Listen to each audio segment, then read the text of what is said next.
അഊദുബില്ലാഹി മിനശ്ശൈത്വാനിർ റജീം ബിസ്മില്ലാഹിർ റഹ്മാനിർ റഹീം. ഇന്ന് നമ്മൾ അഹ്കാമുൽ ഇസ്തിഹാലത്തിൻ്റെ ബ്ലീഡിങ്ങിൻ്റെ ഹുക്കുമുകളാണ് പറയാൻ പോകുന്നത്. അൽ ഇസ്തിഹാലത്ത് എന്ന് പറഞ്ഞാൽ ദമു ഇല്ലത്തിന്, അതൊരു രോഗരക്തമാണ്. ഇത് ഹൈദ് പോലെയല്ല, ഹൈദ് ഒരു പ്രകൃതിയാ ഉണ്ടാകുന്ന രക്തമാണ് എന്ന് നമ്മൾ മുമ്പ് ക്ലാസ്സിൽ പറഞ്ഞതാണ്. യഹ്റുജു, അത് പുറപ്പെടും, മിനൽ മർഅത്തി, സ്ത്രീയിൽ നിന്ന്, ഫി ഒയ്രി ഔക്കാത്തിൽ ഹൈദ് വൻ നിഫാസി, ഹൈദിൻ്റെയും നിഫാസിൻ്റെയും സമയമല്ലാത്ത സമയങ്ങളിൽ സ്ത്രീയിൽ നിന്ന് പുറപ്പെടുന്ന ഒരു രോഗരക്തമാണിത്. വഹിയ രക്തം, ഈ ഇസ്തിഹാദത്ത് എന്ന് പറയുന്നത് ഹദസുൻ ദായിമുൻ, ഒരു നിത്യാശുദ്ധിയാണ്. എന്ന് നോക്കുമ്പോൾ ലാ തംനഉ ഷൈഅൻ, അവളെ ഈ ഇസ്തിഹാദത്ത് വിലങ്ങുന്നില്ല, ഷൈഅൻ മിനസ്വലാത്തി, നിസ്കാരത്തിൽ നിന്നുള്ള ഒരു വസ്തുവിനെയും, അതുപോലെ തന്നെ വസ്സൗമി, നോമ്പിൽ നിന്നും, വനഹ്വിമ, ഇതുപോലത്തെ മറ്റു വസ്തുക്കളും. അപ്പോൾ ഈ ഇസ്തിഹാദത്തുള്ള സ്ത്രീ നോമ്പ് നോൽക്കണം, നിസ്കരിക്കണം, അതുപോലത്തെ മറ്റു കാര്യങ്ങൾ. എന്തിനാൽ മിമ്മ, ഒന്നിനാൽ, യഹ്റുമു, ആ ഒന്ന് നിഷിദ്ധമാക്കുന്നുണ്ട്, ബിൽ ഹൈലി അവിൻ നിഫാസി, ഹൈല് മുഖേനയും നിഫാസ് മുഖേനയും, അതൊക്കെ ഇവൾ ചെയ്യണം, ഇവൾക്ക് അതിൻ്റെ ആനുകൂല്യമില്ല. എന്ന് വെക്കുമ്പോൾ അൽ മുസ്തഹാലത്തു, ഇസ്തിഹാലത്തുള്ള സ്ത്രീ, ഇതാ ആറാത്ത്, അവൾ ഉദ്ദേശിച്ചു, അൻ തുസല്ലിയ, നിസ്കരിക്കാൻ, എങ്കിൽ യജിബു അലൈഹ, അവളുടെ മേൽ നിർബന്ധമാണ്, അൻ തഹസില ഫർജ, അവളുടെ ഗുഹ്യസ്ഥാനത്തെ കൈകളും, ബാദ ദുഹൂലിൽ വക്തി, സമയം പ്രവേശിച്ചതിന് ശേഷം, പിന്നെന്തും തശ്വു, അവൾ കുത്തി നടക്കലും, എന്തുപോലത്തത് കൊണ്ട്, പിന്നെ ഹബി കുത്തിനത്തിൻ, പഞ്ഞി പോലത്തത് കൊണ്ട്. എന്തിനാ അത് നടക്കുന്നത്? അവളുടെ ഫർജിലേക്ക് ഇത് നടക്കുന്നതിനാ ദഫ് അല്ലിൻ നജാസത്തി, നജസിനെ തടുക്കാൻ വേണ്ടിയാണ്. ഔ അല്ലെങ്കിൽ തഖ്ഫീഫൽ ലഹ, ഈ നജസിനൊരു മാർദ്ദവം ഉണ്ടാകാൻ വേണ്ടി, നജസിൻ്റെ വരവ് ഒരു മാർദ്ദവം ഉണ്ടാകാൻ വേണ്ടിയാണ്. പിന്നെന്ത് ചെയ്യണം? അവൾ ലഘുവാകാൻ, തഖ്ഫീഫന ലഘുവാകാൻ, അതിൻ്റെ വരവ് ലഘുവാകാൻ വേണ്ടി. സുമ്മ തുഅസ്സിബഹു, പിന്നെ അവളുടെ ഫർജിനെ കെട്ടണം, ബി ഹിർക്കത്തിൻ, ശീലകഷ്ണം പോലത്തത് കൊണ്ട്. എപ്പോഴാണ് ഇങ്ങനെ കെട്ടേണ്ടി വരുന്നത്?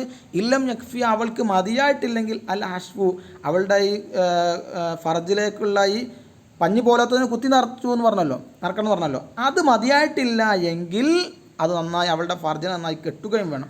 സുമ്മ തതവല്ല, പിന്നെ അവൾ വുദു എടുക്കുകയും വേണം. ഇങ്ങനെയാണ് അവൾ നിസ്കാരത്തിന് വേണ്ടി ഒരുങ്ങേണ്ടത്. ഫാക്കിബദാലിക്ക, ഇതിൻ്റെ ഉടനെ തന്നെ തുസല്ലി, അവൾ നിസ്കരിക്കുകയും വേണം. വ തഫ്അലു, ഇപ്പറഞ്ഞ ഈ കാര്യങ്ങൾ അവൾ പ്രവർത്തിക്കണം. കുല്ലദാലിക്ക, വ തഫ്അലു ദാലിക്ക, അവൾ പ്രവർത്തിക്കണം. കുല്ലദാലിക്ക, ഈ പറഞ്ഞ എല്ലാ കാര്യങ്ങളെയും, ഇന്ത കുല്ലി ഫർദ്, എല്ലാ ഫർദ് നിസ്കാരത്തിൻ്റെ സമയത്തും. ഇനി പറയുക തൊക്കൂനുൽ ഇസ്തിഹാലത്ത് ഉണ്ടാകും, ബി ഹാദിഹി സുവരി, താഴെ പറയുന്ന ഈ രൂപങ്ങളിലൊക്കെ ഇസ്തിഹാലത്താണത് എന്ന് മനസ്സിലാക്കാം. ഒന്നാമത്തെ എന്താണ്?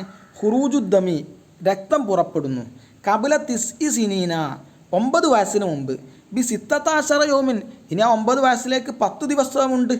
അപ്പോൾ അതിൻ്റെ മുമ്പായിട്ട് 9 ദിവസമോ അല്ലെങ്കിൽ 9 ദിവസത്തേക്ക് 10 ദിവസമുണ്ട്, അപ്പോൾ അല്ല, അതിൻ്റെ മുമ്പായിട്ടാണ് ഈ കുട്ടിക്ക്, ഈ സ്ത്രീക്ക് ഈ രക്തം പോരുന്നതെങ്കിൽ ആ രക്തത്തെക്കുറിച്ച് നമുക്കൊന്ന് പറയാം. അത് ഇസ്തിഹാലത്തിൻ്റെ രക്തം. അതുപോലെ തന്നെ ഹുറൂജു, ഈ രക്തം പുറപ്പെടുന്നു എങ്ങനെ? ബാദത്തിസ്, 9 വയസ്സിന് ശേഷം, മ നഖ്സി, ആ രക്തം ചുരുങ്ങലോടുകൂടെ, അൻ അക്കല്ലിൽ ഐലി, അക്കല്ലുൽ ഐലായ ഒരു ദിവസത്തിനെ തൊട്ട്, ഹൈലിൽ നിന്ന് ഏറ്റവും ചുരുങ്ങിയ അളവെത്രയാണ്? ഒരു ദിവസം എങ്കിലും പുറപ്പെടണമല്ലോ, അതിനേക്കാളും ചുരുങ്ങിക്കൊണ്ടാണ് രക്തം പുറപ്പെടുന്നതെങ്കിലോ അതിനെക്കുറിച്ച് ഇസ്തിഹാലത്തിൻ്റെ രക്തം എന്ന് പറയും.